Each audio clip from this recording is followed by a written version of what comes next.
Welcome to Raos Academy for competitive examinations. This is Ishwar Kumar. So in this video, I'm going to explain about GS paper 1, which was happened on 23 August of 2025 in between 9 a.m. to 12 p.m. Clear. So like this GS paper 1, and this video will be useful to the students who wants to appear for the next upcoming years for UPSC examinations like 2026 and further years. And also the same video will be beneficial and useful to the students already who have appeared for this examination on 23 August. So both the students, means already written students and who wants to appear for the next year students, can be benefited out of this video. So that's why please watch this video till the end. So see here. So before going to the class, just please subscribe to our Raos Academy YouTube channel. Okay, and join in our social media platforms like Facebook, Telegram, WhatsApp, all the channels. So link is provided in the below description, and also if you have any queries, you can contact to the numbers 95220551, 95220552. You can contact to the Bhopal numbers 95220553 and 95220554 contact numbers. So let us go into the video. See here is that discuss the distribution and density of population in the Ganga river basin with special reference to land, soil, water and resources. Yes, definitely we can say that the population, the population which was near to India Ganga and Brahmaputra valleys is very high. The population which is near to northern part of India, the population which lies on great northern plain areas is very high. Like what are the states that covers great northern plains? The states like UP, West Bengal, Bihar. Like it covers the states like great northern plains. Let me draw the diagram. So this is our India. So this is the place of Ganga River Basin. This is the place of Ganga River Basin, or we can call it as Indo-Ganga-Putra plain areas. So on these plains, UP, Bihar and West Bengal states were located. And we know that UP is the highest populated state in India. Bihar is the second populated, and also Bihar is a highly dense population.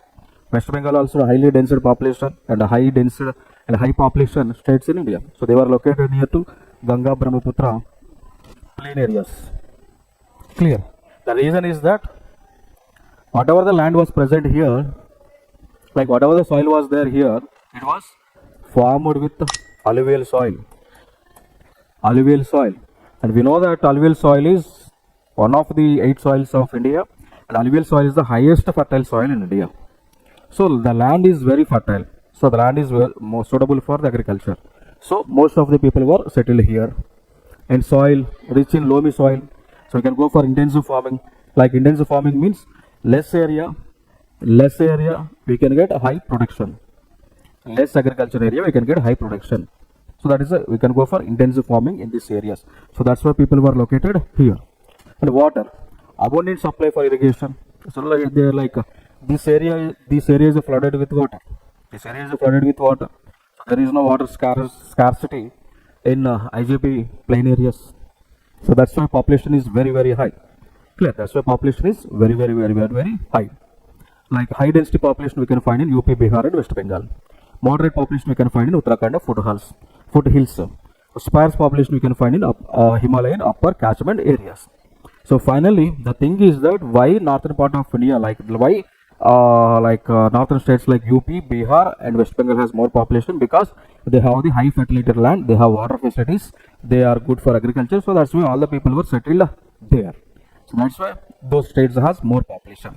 So these points we can write for this question. Next after that, 18th question. How do you account for the growing fast food industries given that there are increased health concerns in modern society? Illustrate your answer with the Indian experience. See here. In introduction,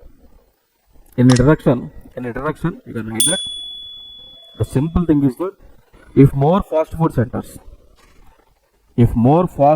are there, more people are dependent upon those centers.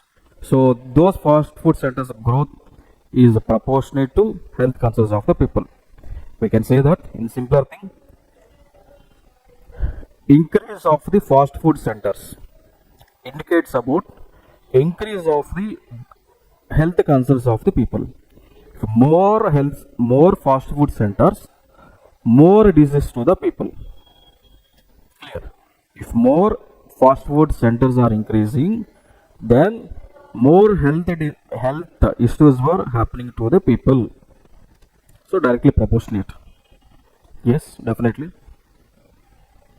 And one thing is that, so how do you account for the growing fast food industries given that there are increased health concerns in modern society? Illustrate your answer with the Indian experience.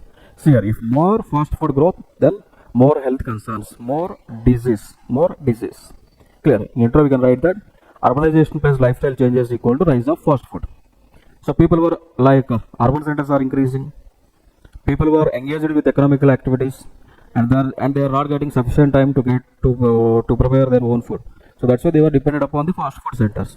But continuously dependence on fast food centers will increase the expenses on health, because daily eating fast food is not good for the health, because they use second grade and third grade food products. Okay, so that's the thing. Why fast food centers are increasing? Because convenience. If you pay around 200, 300, they will prepare the food and send to us within 5 to 10 minutes. So convenience, affordability, aspirational consumption. Okay, and also because of aggressive marketing, because of MNC entry. Okay, so why fast food centers are increasing? Because of convenience, because of affordability, because of aspirational consumption, because of aggressive marketing. Okay, and also because of youth-centric urban culture. Clear. What are the health concerns? Like people are obese, like the stomach is becoming like very big gunny bag. So obesity, sugar, diabetes, heart diseases, and nutritional imbalance. Okay, that's the thing. And nowadays, some different type of foods are coming into picture, like fusion foods, like aloo tikki. McDonald, aloo is a normal food. So McDonald is making aloo tikki, aloo tikki. Domino's paneer pizza. Okay. So and growth of Swiggy and Zomato culture. Clear. So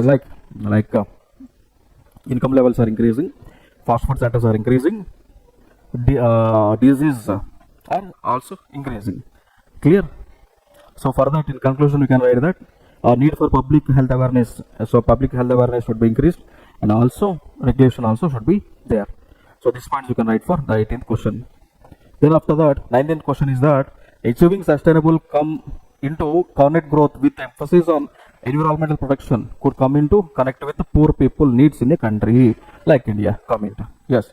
Achieving sustainable come into connect growth with emphasis on environmental protection could come into connect with the poor people needs in a country like India. So here, like in intro, you can write some challenges like reconcile environment with the poverty alleviation. Clear. So actually they are interconnected one. Clear. So they are interconnected one. So to reduce the poverty, we need more industrialization. One thing is that how we can reduce poverty? By giving employment. How we can give employment? By industrialization. If you are able to develop more industries, it suppresses the environment. It is a reason for environmental damage. So if we want to go for more industrialization, more damage to the environment, but we get more employment, means poverty can be reduced. Okay. So here like poor, rely directly on natural resources like forest and rivers. So then after that, if we okay. So here, so if you go more, if we keep on developing industries, it degrades the land. Then the people who are dependent upon the land, they will be affected. Like farmers were dependent upon the land. If the land was degraded, they won't get proper agriculture productivity. Tribals were dependent upon the land. Fisher folk depended upon the land. Okay, so their rights will be hampered. Pathways. So what are the solutions? Create green jobs, like develop solar energy, go for afforestation. So with that, provide employment to the citizens so that poverty can be removed. Go for inclusive schemes like MG Narega plus watershed workers. Inclusive schemes like MG Narega plus watershed workers. Clear? That's the thing. Next, clean energy access for rural poor. Here, provide clean energy, like go for the development of renewable energy, so that like renewable energy nothing but generation of energy with the help of wind, tides, solar, okay, geothermal. So for that we have to go for establishment of some machinery, provide employment to them for the production of those machineries, so that environment can be protected, as well as in the similar way employment can be given to the poor people, rural people, so that the both times. So environment can be protected, employment also can be provided. So poverty can be elevated, poverty can be reduced, poverty can be removed. Okay, so those are the points you can write here. Next, the final question is that does the tribal development in India center around two axes, those of displacement and of rehabilitation? Give your opinion. Yes. So in general, tribal communities often face development versus displacement dilemma. Like for example, in general, where you can find tribal people, they are living in forest areas. For the construction of industries, what we are doing, we are clearing the forest. So to clear the forest, what we are doing, we are rehabilitating them. We are displacing those indigenous tribes from there. So like whenever we want to develop, we are displacing the people. So tribal communities always facing displacement. So we can say that displacement versus development dilemma. Like displacement axis, like if you want to construct dams, what we are doing, we are displacing tribal people. For mining and industries, displacement of the tribals, loss of land, culture and livelihood. Okay, so for tribals perception, like tribals are losing their land, tribals are losing their culture, tribals are losing their livelihood. Okay, livelihood, like development for some people, displacement for some other people, benefited by some people, not benefiting by some other people. Okay, so the dilemma is happening. Okay, so rehabilitation axis point of view, like relief packages, land for land, skill development and forest regulation Act 2006 implementation. Okay, so like so in my opinion, I can say that development should shift to participatory rights based approach beyond mere rehabilitation. Okay, so like in my opinion, I can say that development should be like inclusive development, sustainable development. Development should be participatory development. The development path, those displaced tribals also should be included. What are the development that we are going to do in the tribal, near the forest areas or near tribal hamlets? Those development should be benefited to the people, indigenous people. Then it is a good development. So we have to go for development should shift to participatory development, rights based approach development, not purely on rehabilitation. Clear? That's the thing. So these are the important inputs for this UPSC GS paper 1 2025. Okay, so in the next video we will discuss the remaining papers. So for that, what you have to do, please subscribe to our Raos Academy YouTube channel and join in our social media platforms like WhatsApp, Telegram, Instagram. Okay, so all the links were provided below the video. Okay, that's the thing, and we can meet in the next video. So finally signing off, this is Ishwar Kumar. Jai Hind.